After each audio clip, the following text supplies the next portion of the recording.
Di sebuah sudut Kabupaten Rembang, Jawa Tengah, ada satu kampung kecil yang nyaris tak pernah masuk berita. Kampung itu sunyi, jalannya sempit, dan orang-orangnya hidup apa adanya. Namun di balik kesunyian itu, tersimpan kisah yang sampai hari ini masih dibicarakan dengan suara pelan. Di kampung itulah tinggal seorang lelaki sepuh yang dikenal warga hanya dengan panggilan Mbah Kiai Sastro. Tak banyak yang tahu siapa sebenarnya beliau. Yang terlihat hanya sosok tua berusia lebih dari 60 tahun, tubuh kurus, punggung sedikit membungkuk, dan wajahnya selalu tenang. Setiap subuh, ia sudah berada di langgar kecil dekat rumahnya, mengumandangkan azan dengan suara berat tapi menenangkan. Mbah Sastro bukan kiai besar dengan ribuan santri. Ia tak punya pesantren, tak sering ceramah, bahkan jarang keluar rumah. Hidupnya sederhana, bercocok tanam di pekarangan, mengajar ngaji anak-anak kampung, dan sesekali membantu orang yang datang meminta doa. Namun orang-orang tua di kampung tahu satu hal. Mbah Sastro bukan orang biasa. Dulu, jauh sebelum rambutnya memutih, ia dikenal sebagai santri pengembara. Ia mondok dari satu pesantren ke pesantren lain, bahkan sempat bertahun-tahun menghilang dari Rembang. Ketika kembali, ia memilih hidup diam, seolah ingin menutup masa lalunya rapat-rapat. Sementara itu, di pusat kota Rembang, suasana pasar tradisional semakin hari semakin mencekam. Pasar yang seharusnya jadi tempat mencari nafkah berubah menjadi wilayah kekuasaan seorang pria yang dijuluki orang-orang sebagai Raja Preman Pasar. Namanya jarang disebut terang-terangan, cukup dipanggil Bang Guno. Bang Guno menguasai keamanan, parkiran, hingga distribusi lapak. Pedagang dipaksa setor harian. Siapa yang menolak, akan diberi pelajaran. Tak sedikit pedagang yang memilih tutup lapak atau pindah pasar. Aparat tahu, tapi semua seperti buntu. Warga takut, pedagang tertekan, dan keadilan seolah tak punya tempat di pasar itu. Yang membuat cerita ini berbeda adalah satu hal kecil. Salah satu korban pemalakan itu adalah murid ngaji Mbah Sastro, seorang bocah penjual sayur yang setiap malam belajar mengaji di langgar kecil. Suatu sore, bocah itu pulang dengan wajah pucat dan mata sembab. Bajunya kusut, dagangannya berserakan. Ia hanya duduk terdiam di depan langgar, tak berani bicara. Mbah Sastro memandangnya lama. Tak ada amarah di wajah sang kiai. Hanya tatapan dalam. Tatapan orang yang tahu, sesuatu yang lama tertidur sedang dipaksa bangun kembali. Malam itu, Mbah Sastro tidak tidur. Ia duduk bersila, memejamkan mata, dan melafalkan wirid yang sudah puluhan tahun tak ia buka. Sebuah ajian lama, ajian yang dulu ia sumpahi tak akan pernah digunakan lagi. Orang-orang tak tahu bahwa sejak malam itu, arah takdir di pasar Rembang mulai berubah. Pagi di pasar Rembang biasanya dimulai dengan suara riuh pedagang dan pembeli. Namun beberapa tahun terakhir, suara itu bercampur dengan satu hal lain, rasa takut. Sebelum matahari benar-benar naik, para pedagang sudah sibuk bukan hanya menata dagangan, tapi juga menyiapkan uang setoran. Bukan untuk retribusi resmi, melainkan untuk orang-orang Bang Guno. Anak buahnya tersebar di setiap sudut pasar. Badannya kekar, tato di lengan, tatapan tajam. Mereka tak perlu banyak bicara. Cukup berdiri, dan pedagang tahu apa yang harus dilakukan. Lambat setor, lapak bisa pindah. Itulah kalimat yang paling sering terdengar. Tak sedikit pedagang yang mencoba melawan. Ada yang melapor, ada yang protes. Tapi hasilnya selalu sama. Esok harinya, dagangan rusak, lapak dipindah paksa, atau intimidasi datang bertubi-tubi. Nama Bang Guno makin besar. Bukan karena dihormati, tapi karena ditakuti. Ironisnya, Bang Guno juga dikenal rajin datang ke acara hajatan. Senyum di depan umum, tangan dermawan saat sedekah. Dua wajah yang berbeda, tapi orang-orang tahu wajah mana yang asli. Di tengah kondisi itu, ada seorang bocah bernama Rian, murid ngaji Mbah Sastro. Rian membantu ibunya berjualan sayur sejak subuh. Setiap hari ia membawa gerobak kecil ke pasar.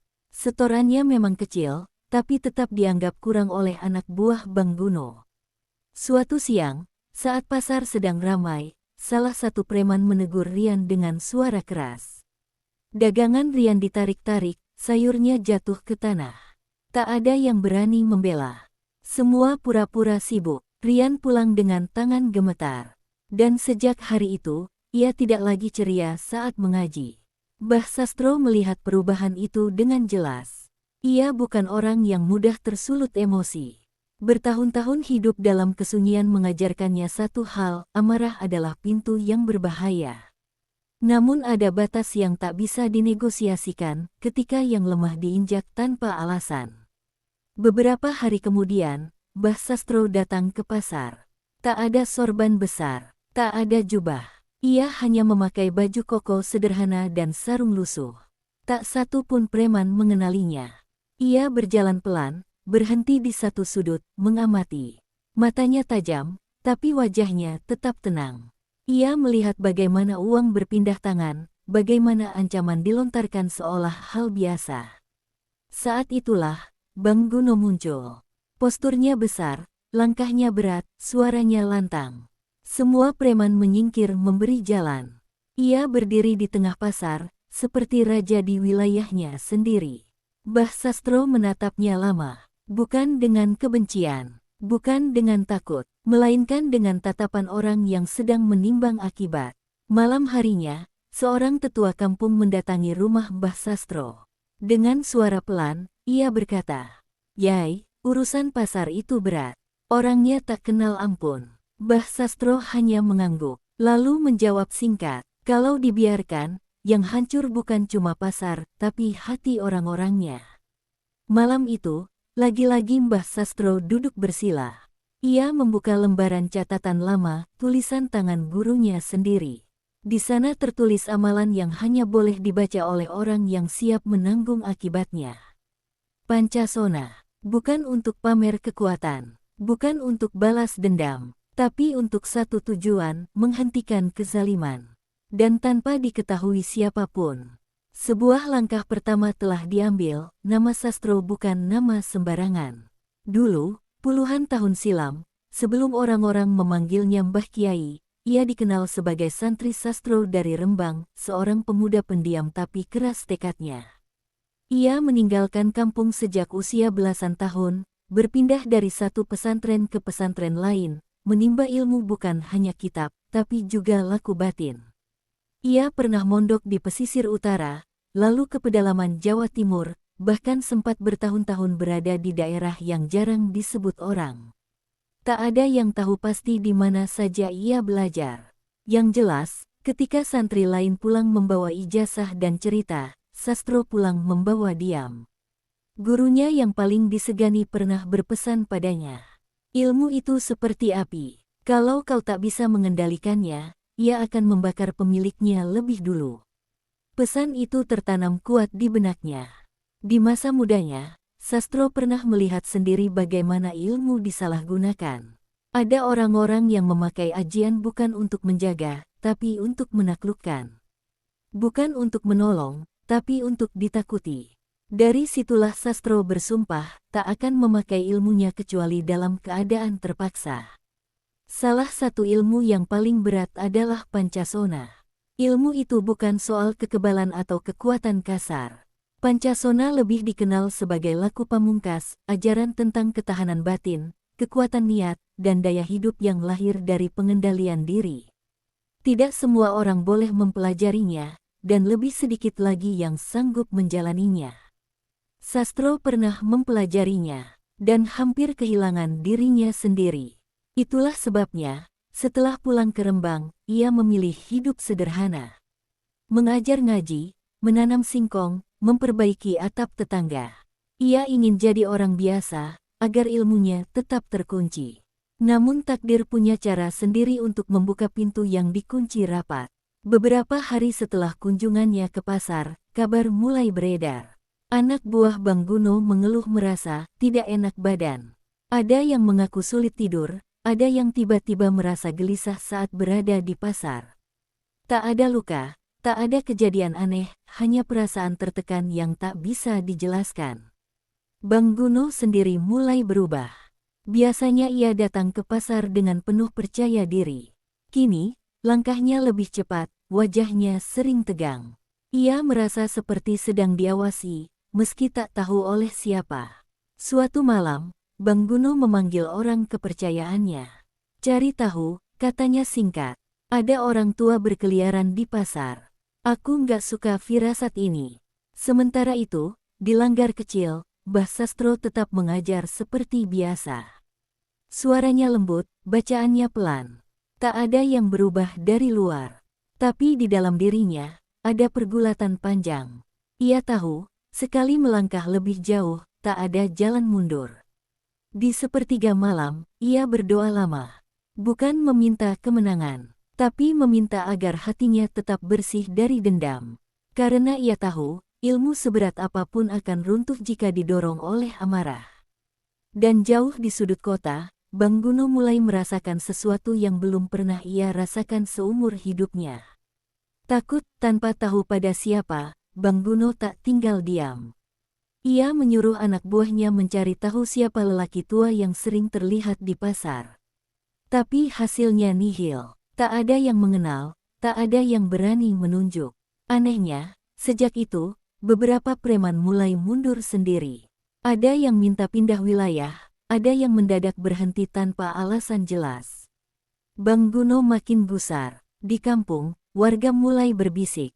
Ada yang khawatir Mbah Sastro akan terseret masalah besar. Ada pula yang percaya, Kiai Sepuh itu sedang menjaga pasar dengan caranya sendiri. Mbah Sastro tetap tenang. Ia hanya berkata pada satu orang dekatnya. Kalau kebenaran mulai bergerak, kebatilan biasanya ribut. Malam itu, Bang Guno memutuskan satu hal. Ia akan menemui lelaki tua itu langsung. Dan tanpa disadari siapapun, pertemuan dua dunia yang berbeda tak bisa lagi dihindari. Sore itu, Bang Guno datang ke kampung dengan dua orang kepercayaannya. Tidak ramai, tidak mengancam. Ia ingin memastikan satu hal, apakah firasatnya benar. Ia menemukan Mbah Sastro sedang menyapu halaman langgar. Tak ada aura menyeramkan, tak ada tatapan menantang. Hanya seorang lelaki tua yang berhenti menyapu dan menatap tamunya dengan tenang. Bang Guno membuka suara lebih dulu. Pak, pasar itu wilayah saya. Kalau ada yang mau main halus, saya nggak suka. Mbah Sastro tersenyum tipis. Pasar itu tempat orang cari makan. Bukan tempat menakut-nakuti. Kalimat itu sederhana. Tapi entah kenapa, dada Bang Guno terasa sesak. Untuk pertama kalinya, ia menunduk lebih dulu. Tak ada ancaman, tak ada adu suara. Namun sejak pertemuan singkat itu, Bang Guno tahu satu hal pasti. Lelaki tua ini jauh lebih berbahaya daripada yang ia bayangkan. Dan malam itu, Bang Guno tidak berani kembali ke pasar. Bang Guno tak muncul. Anak buahnya datang tanpa arahan jelas. Setoran berhenti ditarik, suara bentakan tak terdengar. Para pedagang saling pandang, bingung, tapi berharap. Beberapa preman memilih pergi lebih awal.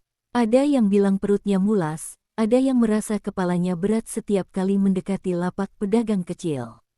Tak ada kejadian aneh, hanya ketidaknyamanan yang sama. Di kampung, Mbah Sastro kembali ke rutinitasnya. Mengajar ngaji, menyiram tanaman, dan menutup hari dengan doa. Seolah tak ada apa-apa yang terjadi. Namun orang-orang yang peka tahu, kekuasaan yang dibangun di atas ketakutan sedang runtuh pelan-pelan.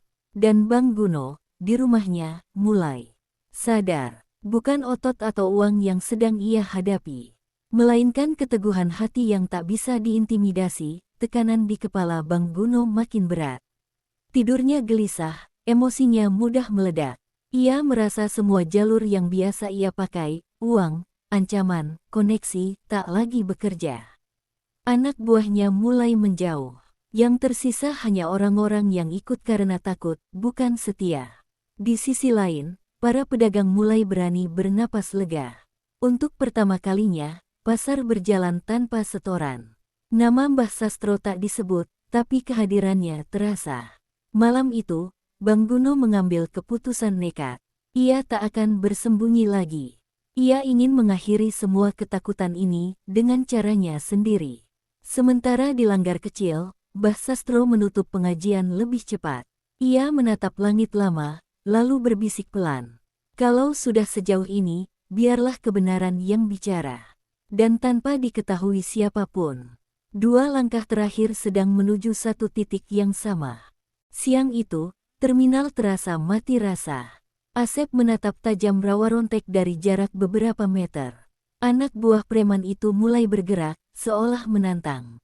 Asep menghela napas pelan, menepuk dagangannya sekali, sebagai isyarat bahwa ia siap menghadapi apapun. Rawa rontek tertawa sinis, menebar ancaman tanpa suara, gerakan tangannya sudah cukup untuk membuat orang lain mundur. Di sudut terminal, beberapa pedagang menahan napas. Semua tahu, momen ini adalah awal dari sesuatu yang tak bisa dihindari. Mata Asep dan rawa rontek terkunci. Waktu seakan melambat di tengah hiruk-pikuk terminal. Anak buah rawa rontek menatap waspada, takut dan penasaran sekaligus. Asep mencondongkan tubuh sedikit ke depan, tangan tetap di sisi tubuhnya, siap bereaksi. Ia tak mundur, tak ragu. Beberapa detik kemudian, sebuah gerakan kecil dari rawa rontek memicu gelombang ketegangan. Semua tahu, saat itu, pertempuran sudah di ambang pintu. Tanpa aba-aba, rawa rontek melangkah maju. Asep menepis serangan pertama dengan gerakan cepat yang dipelajari bertahun-tahun lalu.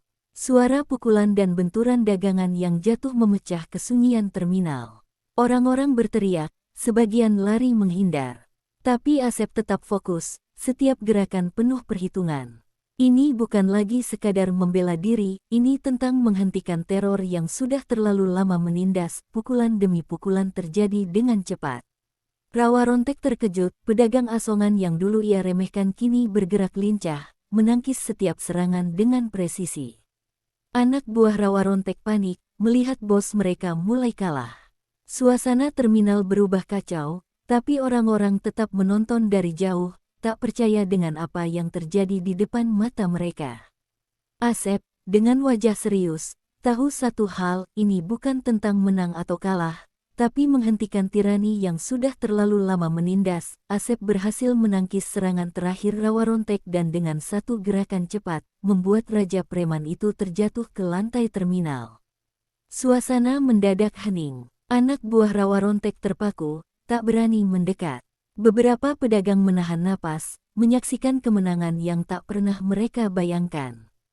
Rawa rontek, yang selama ini menakutkan semua orang, kini tak berdaya, semua karena pedagang asongan yang dianggap lemah. Terminal Majalaya yang biasanya hiruk-pikuk kini berubah menjadi saksi keheningan yang mencekam. Rawa rontek, raja preman yang selama bertahun-tahun menakuti pedagang, sopir, dan penumpang, tergeletak di lantai. Tangannya menahan sakit, wajahnya memerah karena pukulan yang diterimanya. Orang-orang mulai berbisik-bisik, sebagian berdiri di tempat, sebagian mengerumuni dari jauh, tidak percaya dengan apa yang mereka lihat. Asep berdiri tegak, napasnya berat tapi wajahnya tenang. Ia menatap rawa rontek sejenak, tanpa rasa dendam yang membutakan, hanya dengan keyakinan bahwa sudah waktunya menghentikan teror yang bertahun-tahun melumpuhkan terminal ini. Ia menatap sekeliling, melihat pedagang yang dulu takut, kini mulai mengatur dagangannya tanpa rasa cemas. Para sopir angkot menepuk-nepuk bahu satu sama lain, lega karena hari itu mereka tidak lagi menjadi korban. Rawa rontek mencoba bangkit, tapi tubuhnya gemetar. Anak buahnya terlihat bingung, tak tahu harus berbuat apa. Selama ini mereka percaya bahwa bos mereka tak terkalahkan, tapi kenyataan pagi itu menunjukkan sebaliknya. Mereka mundur, pelan-pelan, meninggalkan terminal yang kini berubah suasana. Tak ada yang berani melawan Asep, karena mereka tahu, pria kecil ini bukan sembarang pedagang. Setelah memastikan rawa rontek tidak akan mengejar lagi hari itu, Asep menata kembali dagangannya yang berserakan. Tangannya masih gemetar, tapi senyum tipis muncul di wajahnya. Pedagang lain mulai menghampiri, memberikan anggukan hormat, sebagian bahkan menepuk bahu Asep. Tidak ada yang berkata banyak, karena semua tahu, hari itu, harga diri dan keberanian seorang pedagang kecil telah mengubah nasib terminal. Malam harinya, terminal Majalaya tetap tenang. Cerita tentang duel maut itu sudah menyebar dari mulut ke mulut. Orang-orang menceritakan tentang keberanian Asep, tentang bagaimana seorang pedagang asongan bisa menghadapi Raja Preman. Bukan hanya karena kemampuan fisik, tapi karena keberanian, keteguhan hati, dan tekad untuk melindungi keluarga serta martabatnya. Di kontrakannya yang sempit, Asep duduk bersama istri dan anaknya. Ia menatap keluarga kecilnya dengan rasa lega. Mereka selamat, aman, dan hidup bisa kembali normal. Ia tahu ini baru awal dari hidup baru, tanpa teror, tanpa ketakutan, tapi dengan tanggung jawab yang lebih besar. Terminal Majalaya tidak pernah sama lagi. Nama Asep kini bergema, bukan karena kekerasan, tapi karena keberanian yang lahir dari ketulusan dan tekad. Orang-orang mulai berdagang dengan percaya diri, dan sedikit demi sedikit, rasa takut yang dulu menguasai terminal mulai sirna. Dan di sudut terminal, Rawa Rontek meskipun masih hidup, harus merenungi kenyataan pahit, raja yang menakutkan bukanlah tak terkalahkan. Bahkan raja pun bisa jatuh ketika menghadapi tekad seorang yang selama ini dianggap lemah. Pagi berikutnya, terminal Majalaya terlihat berbeda. Matahari menyinari peron dengan hangat, aroma kopi dari warung kecil memenuhi udara, dan suara pedagang kembali riang menawarkan dagangan mereka. Tapi yang paling terasa adalah rasa lega dan aman yang kini menyelimuti tempat itu. Tidak ada lagi bayang-bayang ketakutan yang selama bertahun-tahun menekan hati orang-orang. Asep berjalan di antara lapak-lapak, mengatur dagangannya, menyapa sopir angkot, dan tersenyum pada beberapa pedagang yang menatapnya dengan hormat. Ia tahu, kemenangan yang ia raih bukan untuk dirinya semata, tetapi untuk seluruh komunitas kecil di terminal ini. Setiap senyuman, setiap kata terima kasih, menjadi pengingat bahwa keberanian seorang individu bisa mengubah hidup banyak orang. Rawa Rontek tidak lagi berani muncul. Kabar tentang kekalahannya tersebar cepat, dan namanya mulai hilang dari telinga pedagang. Anak buahnya yang tersisa memilih mencari jalan lain, takut menghadapi kenyataan pahit bahwa mereka bekerja untuk seorang yang bisa dijatuhkan. Kekuasaan yang dulu tampak tak tergoyahkan kini tinggal kenangan pahit. Di rumah kontrakan kecilnya, Asep duduk bersama istri dan anaknya. Mereka tertawa ringan, menikmati secangkir teh hangat, dan merenungi malam-malam penuh ketegangan yang baru saja mereka lalui. Anak kecilnya berlari ke pangkuannya, dan Asep merasakan ketenangan yang selama ini nyaris hilang. Ia tahu bahwa keberanian yang lahir dari ketakutan, kemarahan, dan rasa tanggung jawab kini membawa hidup mereka ke jalur baru. Terminal Majalaya pun mulai pulih. Pedagang yang dulu takut, kini berdagang dengan percaya diri. Sopir angkot yang dulu selalu menunduk, kini berjalan dengan kepala tegak. Kehidupan di terminal berjalan normal, tapi cerita tentang duel maut Asep dan Rawa Rontek tetap menjadi legenda yang diingat orang. Cerita itu bukan tentang kekerasan semata, tetapi tentang keberanian, harga diri, dan keadilan yang lahir dari hati yang tak mau lagi dipermainkan. Asep sendiri tidak mencari ketenaran. Ia tetap sederhana, pedagang asongan yang tetap tersenyum dan bekerja keras. Tapi setiap kali ia menatap terminal, ia tahu ia telah menulis sejarah kecilnya sendiri. Sejarah tentang bagaimana seorang yang dianggap lemah bisa mengalahkan seorang raja preman, dan bagaimana keberanian bisa menyalakan harapan bagi banyak orang. Dan dari situ, terminal Majalaya memulai babak baru. Babak di mana ketakutan tak lagi menguasai hati, di mana setiap orang bisa berdiri dengan kepala tegak, dan di mana satu keberanian sederhana mampu menumbangkan tirani yang tampaknya abadi. Akhir dari kisah ini bukan sekadar tentang pertarungan fisik, tetapi tentang awal baru, awal bagi Asep, bagi keluarganya, dan bagi seluruh terminal yang kini bebas dari bayang-bayang Raja Preman.